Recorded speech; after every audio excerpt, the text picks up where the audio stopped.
एक अर्थव्यवस्था का अंतिम परीक्षण ये नहीं है कि वो अपने अमीर नागरिकों में और अधिक जोड़ती है या नहीं, बल्कि ये है कि क्या वो उन लोगों के लिए पर्याप्त प्रदान करती है जिनके पास बहुत कम है। Franklin D Roosevelt. जी, और ये बात आज की हमारी चर्चा के लिए एकदम सही बैठती है। द डीप डाइव में आप सबका स्वागत है। नमस्कार। आज हम एक ऐसे आर्थिक मॉडल पर बात करने वाले हैं जो शायद आने वाले समय की सोच को पूरी तरह बदल दे। हम सबने वॉशिंगटन कंसेंसस का नाम तो सुना ही है, वो नव उदारवादी मॉडल जो कोई 35 साल पहले आया और IMF वर्ल्ड बैंक के जरिए पूरी दुनिया में एक तरह से छा गया। हाँ, एक तरह का फॉर्मूला बन गया था सबके लिए। बिल्कुल, लेकिन 1990 की दुनिया और आज की दुनिया में ज़मीन आसमान का फ़र्क है, चुनौतियां बिल्कुल अलग हैं। तो सवाल ये है कि क्या वो पुराने नुस्खे अब भी काम करेंगे? यही सबसे बड़ा सवाल है। और देखिए, जो लोग UPSC की तैयारी कर रहे हैं उनके लिए तो ये चर्चा बहुत ही काम की होने वाली है।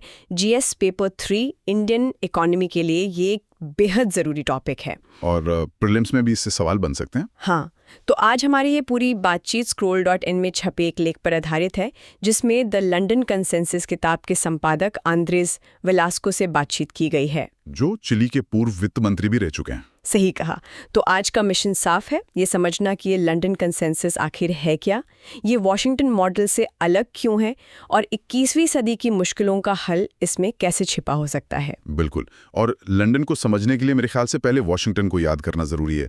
वो अर्थशास्त्री जॉन विलियमसन के दिए 10 सिद्धांतों का एक सेट था। हाँ, वो 10 कमांडमेंट्स की तरह थे। बिल्कुल, सुनने में बहुत अच्छा लगता था। व्यापार खोलो, सरकारी कंपनियां बेचो, वित्तीय अनुशासन रखो। लेकिन इसकी सबसे बड़ी दिक्कत ये थी कि इसने अर्थव्यवस्था को एक मशीन की तरह देखा। फिर 2008 का वैश्विक वित्तीय संकट आया और वो एक तरह से इस मॉडल के ताबूत में आखिरी कील थी। तभी नोबेल पुरस्कार विजेता जोसेफ स्टिग्लिट्स ने वो सवाल पूछा था, है ना? जी, उन्होंने अपने निबंध में पूछा था, is there a post Washington consensus? मतलब क्या दुनिया अब उस पुराने मॉडल से आगे बढ़ने के लिए एकमत है? लंदन कंसेंसस उसी सवाल का एक ठोस जवाब देने की कोशिश है। तो अगर पुराना मॉडल टूट रहा था तो नया बनाने की जिम्मेदारी किसने उठाई? यहीं से कहानी दिलचस्प होती है। हाँ, इसकी शुरुआत हुई लंदन स्कूल ऑफ इकोनॉमिक्स यानी LSE में। वहां दुनिया भर से 55 नामी अर्थशास्त्री इकट्ठा हुए।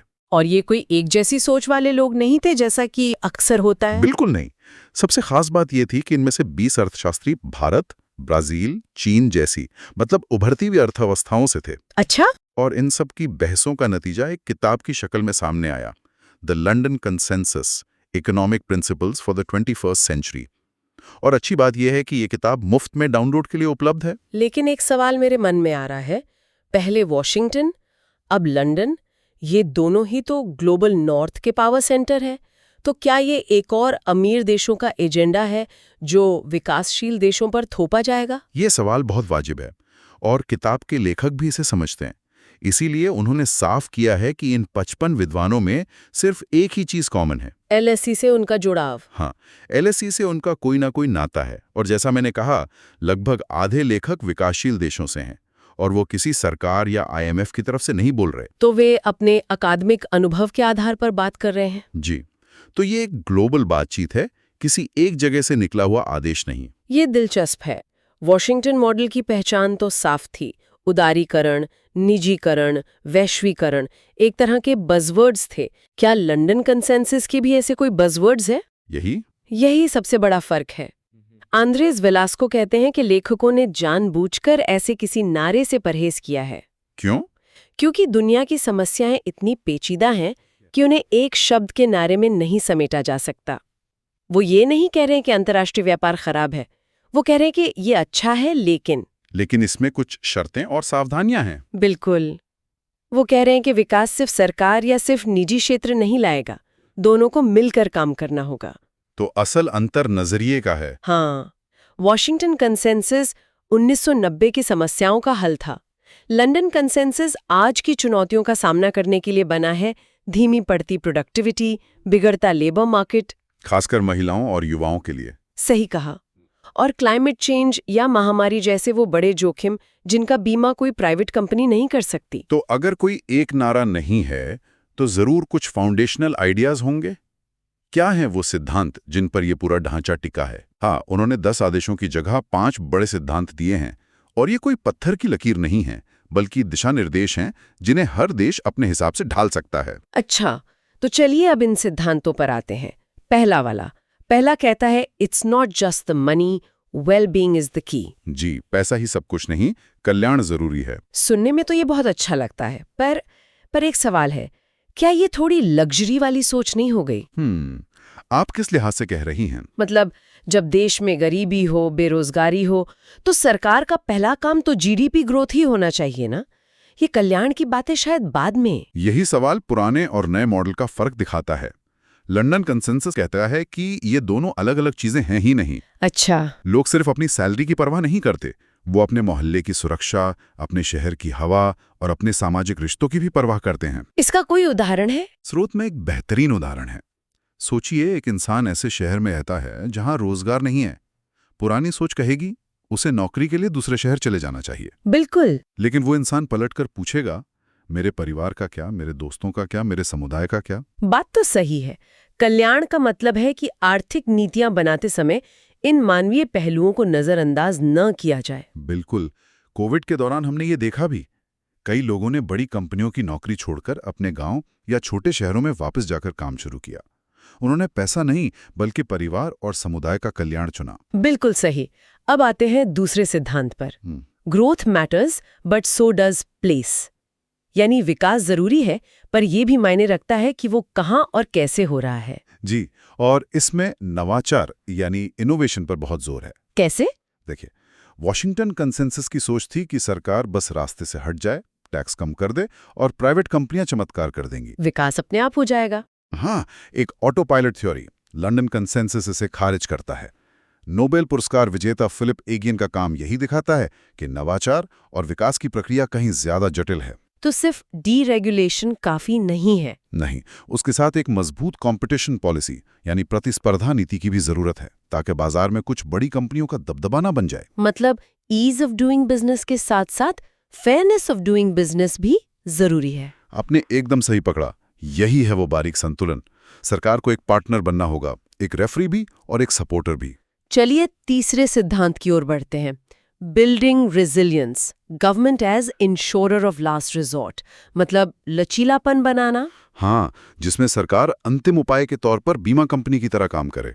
हम आज ब्लैक स्वान घटनाओं की बात करते हैं, मतलब ऐसे संकट जो अचानक आते हैं। ये सिद्धांत उस बारे में क्या कहता है? यहां भी सोच में एक बड़ा बदलाव है। वॉशिंगटन कंसेंसस सिर्फ एक तरह के संकट की बात करता था, जो खराब मौद्रिक नीतियों से पैदा होता था, जैसे बहुत ज्यादा महंगाई। लेकिन आज के झटके अलग हैं। बिल्कुल। 2008 का वित्तीय संकट, कोविड-19 महामारी, रूस यूक्रेन युद्ध जैसे जियोपॉलिटिकल झटके, क्लाइमेट चेंज, ये ऐसे संकट हैं जिनका अंदाजा लगाना नामुमकिन है। तो ऐसे में सरकार की भूमिका क्या होगी? भूमिका होगी अंतिम उपाय के बीमाकर्ता की। लेकिन ये काम हर कोई नहीं कर सकता। सिर्फ वही सरकारें ये कर सकती हैं जो आर्थिक रूप से समझदार हों, जिन्होंने अच्छे समय में अपना कर्ज काबू में रखा हो और बुरे वक्त के लिए कुछ गुंजाइश बनाकर रखी हो। तो वित्तीय अनुशासन अब भी जरूरी है, लेकिन उसका मकसद बदल गया है। मकसद सिर्फ आंकड़े ठीक रखना नहीं है, बल्कि संकट के समय अपने लोगों की मदद करने की क्षमता बनाए रखना है। जी। अब चौथा सिद्धांत, और ये मुझे सबसे मुश्किल लगता है। There is no good economics without good politics. अच्छी राजनीति के बिना अच्छा अर्थशास्त्र नहीं होता। ये तो एक आदर्शवादी बात लगती है। आपका शक बिल्कुल जायज है। ये शायद पांचों सिद्धांतों में सबसे मुश्किल है, लेकिन ये सबसे ज्यादा हकीकत के करीब भी है। वो कैसे? पहले के अर्थशास्त्री अक्सर एक ऐसी कमरे में बैठकर बेहतरीन नीतियां बना देते थे और सोचते थे कि नेता उन्हें बस लागू कर देंगे। हाँ, लेकिन ऐसा होता नहीं है। नहीं होता। लंदन कॉन्सेंसस कहता है कि अर्थशास्त्री राजनीति की हकीकत से मुंह नहीं मोड़ सकते। अगर कोई नीति लोगों को लगती है कि वो उनके खिलाफ है, तो वो टिकेगी नहीं, उसे राजनीतिक समर्थन नहीं मिलेगा। तो नीति निर्माताओं को लगातार जनता से बात करनी होगी, समझाना होगा, नीतियों को इस तरह बनाना होगा कि वो असरदार भी हों और लोगों को अपनी भी लगें। इसे स्रोत में एक नाजुक नृत्य या डेलिकेट डांस कहा गया है। मुश्किल है पर नामुमकिन नहीं। और अब आके हैं पांचवें और आखिरी सिद्धांत पर, a capable state, the essential complement for everything. यानी एक सक्षम और काबिल सरकार हर चीज के लिए जरूरी है। ये तो सीधे सीधे मिनिमम गवर्नमेंट वाले विचार को चुनौती देता है। बिल्कुल, ये वॉशिंगटन कंसेंसस के छोटे राज्य के विचार को पलट देता है। ये सिद्धांत कहता है कि एक सक्षम राज्य आसमान से नहीं टपकता, उसे बनाना पड़ता है। ये एक निवेश की तरह है। हाँ, जिसमें वक्त और पैसा दोनों लगते हैं। और इसमें 3 खास क्षमताओं पर जोर दिया गया है। पहली, राजस्व एकत्र करने की क्षमता, मतलब टैक्स वसूलने की काबिलियत। दूसरी, कानूनी प्रशासनिक क्षमता, मतलब कानूनों को ठीक से लागू करने की ताकत। और तीसरी, वितरण क्षमता, यानी सरकारी योजनाओं का लाभ सही लोगों तक पहुंचाने की काबिलियत। जी, बिना किसी लीकेज के। क्या इसका कोई उदाहरण है, खासकर भारतीय संदर्भ में? भारत का यूपीआई सिस्टम वितरण क्षमता का एक शानदार उदाहरण है। सरकार ने एक ऐसा डिजिटल ढांचा तैयार किया जिससे वो सीधे करोड़ों लोगों के बैंक खातों में पैसा भेज सकती है। ये एक सक्षम राज्य की निशानी है। बिल्कुल। ये सिद्धांत कहता है कि सरकारों को ऐसी क्षमताएं बनाने में निवेश करना चाहिए, क्योंकि एक काबिल सरकार के बिना कोई भी अच्छी आर्थिक नीति सफल नहीं हो सकती। तो आज की चर्चा का निचोड़ ये है कि लंदन कंसेंसस कोई वॉशिंगटन कंसेंसस का 2.0 वर्जन नहीं है। नहीं, बिल्कुल नहीं। ये 2025 और उसके बाद की दुनिया के लिए एक बिल्कुल नया फ्रेमवर्क है, और इसकी कामयाबी IMF या वर्ल्ड बैंक के दबाव से नहीं, बल्कि दुनिया भर की लोकतांत्रिक सरकारों के इसे अपनाने से होगी। आपने बिल्कुल सही सारांश दिया। और अगर इसे और सरल शब्दों में कहें तो हम एक रूल बुक से एक कंपास की तरफ बढ़ रहे हैं। अच्छा। वॉशिंगटन कंसेंसस एक सख्त रूल बुक थी जिसमें 10 नियम थे। वो हर देश को एक ही रास्ता दिखाती थी। लंदन कंसेंसस एक कंपास है जो 5 दिशा निर्देश देता है, लेकिन हर देश को अपनी जमीनी हकीकत के हिसाब से अपना रास्ता खुद तय करने की आजादी देता है। UPSC की तैयारी करने वालों के लिए यही सबसे बड़ा सबक है। हाँ, अब उत्तरों में सिर्फ पुराने मॉडलों का जिक्र करना काफी नहीं होगा।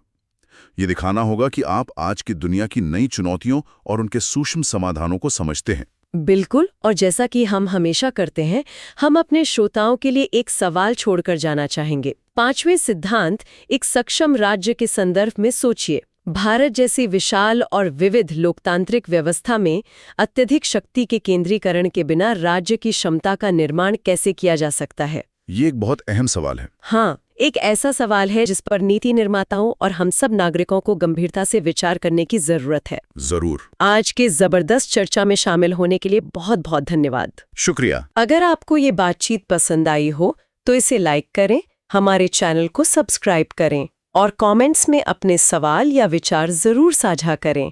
हम जल्द ही एक और दिलचस्प विषय के साथ लौटेंगे।